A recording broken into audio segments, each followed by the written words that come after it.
তো একটু আগে আমি যে রান্নাটার কথা তোমাদেরকে বলছিলাম যে আমি খুব অল্প তেল ঝাল মশলায় রান্না করি। তো বন্ধুরা দেখো, খিচুড়ি তো প্রায় আমরা সবাই বাড়িতে খেয়ে থাকি। আর আজকের বারটা তো তোমরা জানোই যে শনিবার, এই বারটাতে অনেকে নিরামিষ খেয়ে থাকে। তো যেহেতু দেখো আমাকে নিরামিষ রান্না আমাদের প্রত্যেকবার হয়, তো এই বারটা তো অনেকে খিচুড়িও খেয়ে থাকে। তো খিচুড়ি অনেকে তোমরা অনেক রকম দেখেছো, সব রকম তোমরা খিচুড়ি দেখেছো, তোমরা বাড়িতে বানিয়েও খেয়েছো। তবে আমি যে খিচুড়িটা দেখাচ্ছি, আমি একটু আগেই তোমাদেরকে বললাম যে আমি খুব অল্প তেলে রান্নাটা করি। যে কারণ দেখো, অল্প তেল খরচা করলে আমার শরীরের হেলথটাও ঠিক থাকবে, আর অল্প তেল রান্না করলে শরীরটাও ভালো থাকে। আর যেহেতু একটু আগেই বললাম আমার সংসারের অতটাও অবস্থা ভালো না যে আমি তোমাদেরকে ছেঁকে ছুঁকে রান্না করা দেখাবো। সেই জন্য বন্ধুরা, আমি যেরকমভাবে রান্না করি বাড়িতে দৈনন্দিন, সেই রান্নাগুলো তোমাদের সাথে একটু একটু করে আমি শেয়ার করবো। তো আজ যেমন আমি বানিয়েছি, দেখো বেগুন ভাজা। এই দেখো, এই বেগুন ভাজাটা যে তোমরা দেখছো, এই বেগুন ভাজাটাও সেই অল্প তেলেই বানিয়েছি। তো যাই হোক, তোমাদেরকে আমি দেখাতে পারিনি বেগুন ভাজাটা কীভাবে বানিয়েছিলাম, কিন্তু তোমরা দেখতেই পাচ্ছ বেগুন ভাজাটা। হ্যাঁ, বেগুন ভাজা যে তেলটাতে আমি ব্যবহার করেছিলাম, সেই তেলটাতেই আমি এই রান্নাটা করে নিচ্ছি।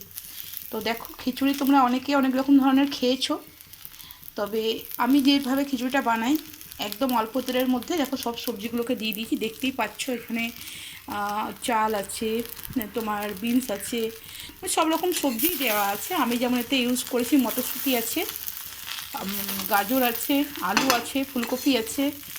এই তোমরা চাইলে পারে বাজারে সব রকম, তো শীতকাল, তোমরা সব রকম ধরে সবজি ব্যবহার করতে পারো। তো এই রান্নাটা আমি যেভাবে বানাচ্ছি, অল্প তেলে অল্প মশলাতে, এখনও মশলা ব্যবহার করিনি, অল্প তেলটাই ব্যবহার করছি।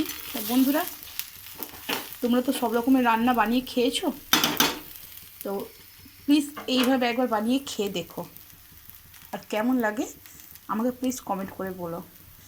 কারণ আমি দেখো, যখনই রান্না করি আমি সবসময় অল্প তেলই ব্যবহার করি। আর আমি খিচুড়িটা এইভাবেই বানাই, যখনই বানাই আমি এইভাবেই বানাই। এখন এর মধ্যে আমি আস্তে আস্তে সব মশলাগুলো দিয়ে দেবো। যেমন ধরো, এখন আমি হলুদ দেব। তো আমি এখানে হলুদটা রাখলাম, দেখতেই পাচ্ছ। তারপর আমি নুন ব্যবহার করব, নুনটাও রাখলাম, দেখতেই পাচ্ছ। আর আমি এর সাথে ব্যবহার করব হালকা জিরে গুঁড়ো। তো যেগুলো আমি ব্যবহার করব সেগুলো দেখাচ্ছি, আর হালকা মিষ্টি। ব্যাস এতটুকুটাই আমার দরকার, এইটুকুটাই আমি ব্যবহার করব এতে।